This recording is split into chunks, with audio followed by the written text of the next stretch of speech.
Hello, Phil here from Wings of Pegasus, and welcome to another analysis video. On the agenda tonight, we have Tony Iommi, of course, from Black Sabbath, and we're going back to 1992, and we're back in Brazil. This is going to be a performance from Rio de Janeiro, and this is the part of the gig where Tony comes out and kind of shows off. In hard rock bands and metal bands, there's always this little period in live shows where the designated lead guitarist comes out and kind of shows what he's all about. But let's get Tony up on screen and see how he's getting on.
I'm just going to stop it there because we've got a few things to analyse here. Of course, everyone knows about Tony and the fact that when he was young, he had that accident that actually removed the tip of two of his fingers. It's one of those things that, in spite of that, he's still got his own sound and he still just plays like, just the way that he plays. There's not many guitarists that can play like Tony, and it's to do with his vibrato, which I always mention. He's got that vibrato at the top of bends, as you can see here. Throughout this whole playing, there's no whammy bar here, it's just fixed bridge, just everything is going to be coming through his right hand here. So really, really cool stuff so far from Tony. There's some really technical stuff in there as well. The other thing to note here is just how thick that tone is.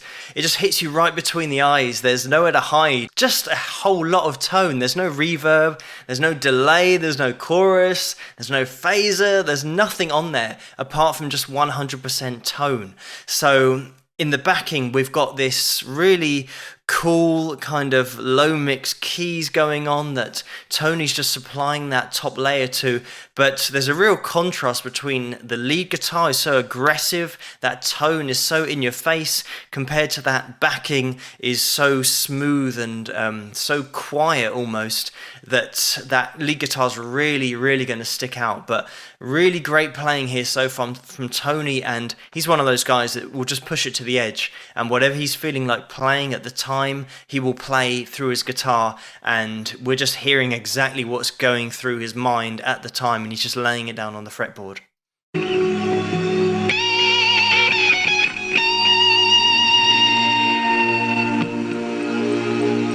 I'm just going to stop it there quickly just to mention those pre-bends. If you don't play guitar, that's when you bend the string up to your kind of designated note that you want to hit, and you pick the string at the top of the bend and then let it come down, and it's got a really cool sound to it. It's a really cool little effect that you can introduce to your playing to now totally open up the sound of your bends just by doing those pre-bends and letting that string come back down.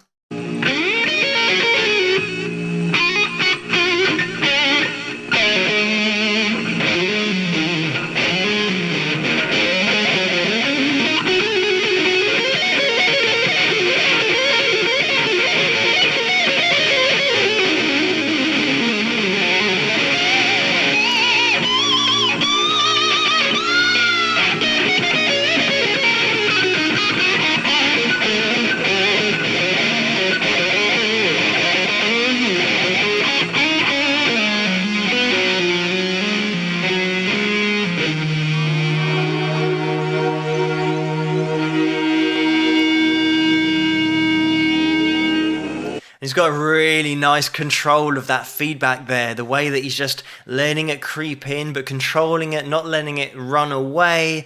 Really great control on his volume knob on the guitar there, just to rein in that feedback. And that's one of those things that takes a lot of time and a lot of experience to just dance on that feedback. It's a fine line between letting it totally take over your guitar and take over the sound and just controlling it like that. That's a really, really great piece of control there by Tony. And as you can see in that little passage there, just really pushing things to the limit and just letting go with his playing. And it's really cool to hear.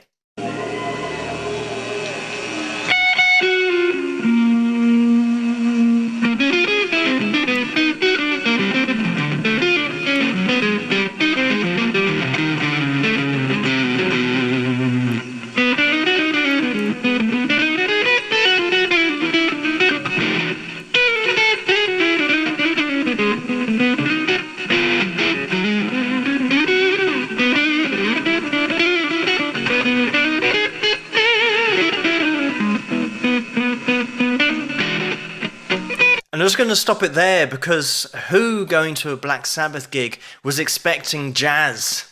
This is another thing that all the top players, jazz somehow just works its way in. It's just one of those things that all the top players love jazz. There's something about the jazz lines that are just really cool to play, and just the jazz progressions as well are just really cool. A lot of top players in the rock and metal kind of genres and hard rock, they're rock players, but a lot of them are so technically proficient at different genres and different styles of playing.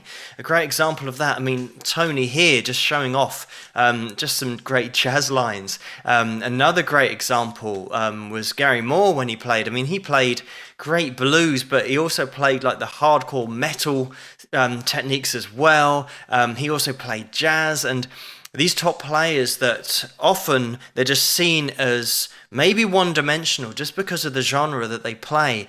But, you know, there's so many players out there, you know, Nuno Bettencourt as well, that are so well-rounded. They've got so many different genres that they can play in. It just so happens that they're playing for a rock band, so that's their particular style that they play in for that rock band. What I'm going to do is put the link to this in the description so you guys can check out this whole show-off piece. I just want to take it, cue it to a little bit later on, because we've kind of gone through this kind of jazz. We started with the hard rock and blues and a little bit of metal technique in there. Then he's gone to jazz. I'm just going to cue on a little bit further to see what Tony's up to at the end of this little show-off piece.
And there it is. How cool was that? The little, again, another technique that you wouldn't associate with hard rock and metal. And just really great technique there, using that rhythm hand and his first finger just to do like a raking technique across the strings, almost like a reverse sweep. Really cool stuff there by Tony. He's got this ability to just keep it interesting for that was like 6 minutes, almost 7 minutes of solo playing there.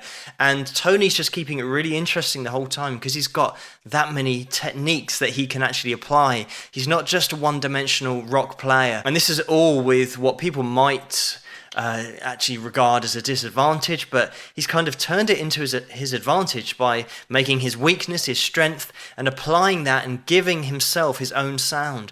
And this is one of the things that everyone strives for who plays guitar and lead guitar, is to have their own sound, and Tony certainly has that. But thank you so much for suggesting this video for me to take a look at. Keep those suggestions coming in the comments below. If you like this video, please give it a thumbs up and subscribe, and I'll see you guys at the next one. Rock!